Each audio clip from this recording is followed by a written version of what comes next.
उम्मीद करते हैं कि सब उस पर सहमत होंगे। आप भारत के इस प्रयास को किस तरह से देखते हैं? देखिए, सहमत तो बन चुकी है। तो अगर मैं थोड़ा सा ऐतिहासिक पृष्ठभूमि को उठाऊं तो भारत एक ऐसा पहला मुल्क था जिसने अफ्रीका की आज़ादी के बारे में दुनिया में बात की। महात्मा गांधी ने जो रोल अदा किया अफ्रीका की आज़ादी में, आज भारत ने पहला मुल्क था और आज भारत ने फिर अफ्रीका की विकास में पहला कदम उठा दिया। अफ्रीकन यूनियन को जो है, जो कि 54 कंट्रीज़ का एक मुल्क है, सबसे गरीब है, उसको जो है दुनिया के मेन स्ट्रीम फोरम पे लाके जोड़ा है। अभी जो है ये एक बहुत बड़ा अचीवमेंट है। मेरे ख्याल से अफ्रीकन यूनियन के जो प्रेसिडेंट है वो भारत में इस वक्त मौजूद हैं। कल उन्होंने इंटरव्यू में इस बात को सराहा है कि अगर भारत इस पे कामयाब हो जाता है तो हम मेन स्ट्रीम मीडिया से जुड़ जाएंगे।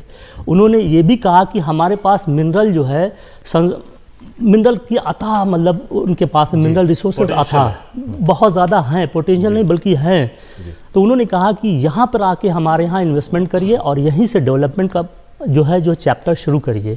तो मैं ये भी समझता हूँ कि हमारे जो प्राइवेट इंडस्ट्रियलिस्ट हैं, प्राइवेट इन्वेस्टर्स हैं, वो अफ्रीका के कुछ चुने हुए मुल्कों में जाके इन्वेस्टमेंट करें, ख़ासकर उन मिनरल्स में जिससे जो पर्यावरण को लाभ हो। जैसे लिथियम में अगर इसमें हम करते हैं, रेयर अर्थ मटेरियल में है और सारे मटेरियल्स में, जिससे फ़ायदा होगा। ज़कीर साहब, मेरा एक सवाल था कि भारत पिछले गुजरे कुछ वक्त में उसमें एक वो ललक और एक चाहत है दुनिया को लीड करने की, और उस दिशा में बढ़ता हुआ नज़र भी आ रहा है। और G20 का जिस तरह से पूरा यहाँ पे आयोजन हो रहा है, उस दिशा में कितने कामयाब होते नज़र आ रहे हैं? देखिए, भारत जो है, अगर ईस्ट की तरफ देखा जाए तो दो ही सिविलाइजेशन शुरू से रही हैं, इंडस सिविलाइजेशन भारत की सिविलाइजेशन और चाइना की सिविलाइजेशन। चाइना ने अपने ग्रोथ में जिस तरीके का चेहरा दिखाया है, और शी जिनपिंग इतनी बड़ी भूमिका, जहाँ की ग्लोबल साउथ की बात की जा रही है, जो दुनिया का सबसे पिछड़ा हुआ मुल्क उसमें है, आज वहाँ नहीं है। तो चाइना का एक रूप सामने आ गया। दूसरी तरफ भारत की तरफ हम जब देखते हैं तो भारत ने उन सारे इश्यूज़ को उठाया है जो कि ग्लोबल साउथ के बारे में बात करता है। वन अर्थ का क्या मतलब है? वन अर्थ का मतलब है कि वसुधैव कुटुंबकम, ये सारी भूमि जो है, धरा जो है, एक परिवार है। अगर परिवार का एक आदमी जो है परेशान है क्लाइमेट चेंज से, तो दूसरा आदमी जो है एयर कंडीशन में कैसे सो सकता है, जिसकी वजह से वो गैस निकलती है, जिससे वो ऊपर चीज़ें उठती है। तो भारत को ने वन अर्थ के जो पैमाना दिया है, उसमें सबका विकास, सबका विश्वास, सबका साथ, सबका प्रयास, ये चार जो पिलर्स हैं, ये पूरी चीज़ों को आगे सामने लाता है, जो कि हमारी धरोहर की ही पहचान है। और जैसे जैसे भारत की कैपेसिटी बढ़ रही है, उसका कंट्रीब्यूशन बढ़ता चला जा रहा है। और कल भारत जो है एक बड़ी शक्ति उभरेगा तो इन सारी चीज़ों को खुद भी मैनेज कर सकता है। जैसे कि हमने बहुत सी सारी चीज़ों को लिया, जैसे इंटरनेशनल सोलर अलायंस की बात की, one sun one world one grid की बात की, जिसमें कि रिन्यूएबल एनर्जी की बात की है, और बायोफ्यूल, ग्लोबल बायोफ्यूल के अलायंस की बात की है, और पर्यावरण डिज़ास्टर की बात की है। सारी चीज़ें जो है दुनिया को जोड़ने की बात की है। अभी तक इवन कि अमेरिका एक बड़ा सुपर पावर है, लेकिन कभी उसने ग्लोबल साउथ के बारे में बात नहीं किया। अब अफ्रीका को देखिए कि उसमें जो है 1.3 बिलियन पॉपुलेशन है, जिसकी 1/3 पॉपुलेशन जो है गरीबी के रेखा के नीचे है।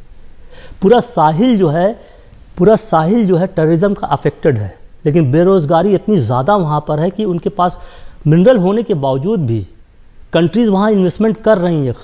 अफ्रीका पूरा जो है फूड बास्केट बना हुआ है कंट्री वर्ल्ड का।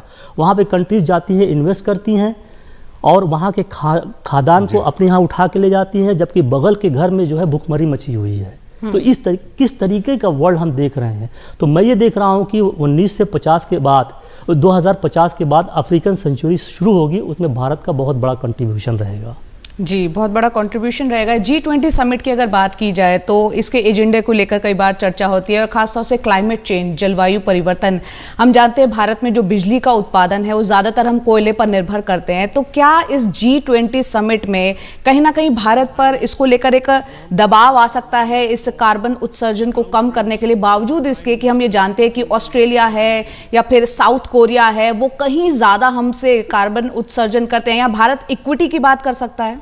देखिए, ये तो बिल्कुल जाहिर सी बात है। आज जो समस्याएं आई हैं कार्बन के ज़्यादा रिलीज़ होने से, पर्यावरण में जो गर्मी आई है, ये वेस्ट का ही क्रिएटेड है। आज 200 साल से वो इंडस्ट्रियल रिवोल्यूशन किए हैं, पूरी तरीके से जो है वायुमंडल में पूरा पोल्यूशन फैला हुआ है, उन्हीं की वजह से हम तो आज शुरू हैं। पर कैपिटा लेवल पर अगर आप देखते हैं तो हमारा 10% भी नहीं है, जितना कि अमेरिका जो है, अमेरिका के सिटीजन जो है 3 गुना एनर्जी कंज्यूम करते हैं हमसे, पूरी दुनिया से।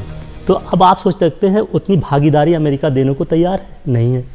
टेक्नोलॉजी वो डेवलप कर रहे हैं लेकिन दे नहीं रहे हैं, लो कार्बन टेक्नोलॉजी कह रहे हैं पैसा लाओ। और तीसरी बात यह है कि कार्बन टैक्स की बात कर रहे हैं कि हमारा जो एक्सपोर्ट जो है, हमारा जो एक कंपैरेटिव एडवांटेज है, अब उसमें अब जाएगा तो यूरोपियन यूनियन ने बहुत ही स्ट्रिंजेंट लॉज बना दिया है कि अब ये कार्बन हम टैक्स लगाएंगे। तो ये किस तरीके का मसला है दुनिया के सामने। यही एक इसी से एक जुड़ा हुआ सवाल था जाकिर साहब कि अगर हम विकसित देशों को देखें, पर्यावरण को लेकर सबसे बड़ा अगर कोई कल्प्रिट है तो वही है जिसका जिक्र आप कर रहे थे। बातें बहुत की जाती हैं, जमीन पर वो कुछ करते नजर नहीं आते। क्या ये कोई ऐसा मैकेनिज्म बनेगा, कोई ऐसा दबाव बनेगा कि जो विकसित कंट्रीज हैं, जो देश हैं, वो भी इसको लेकर गंभीर रहेंगे? देखिए, पहला कदम तो भारत ने उठा दिया जनवरी में, जब वॉइस ऑफ ग्लोबल साउथ की समिट किया।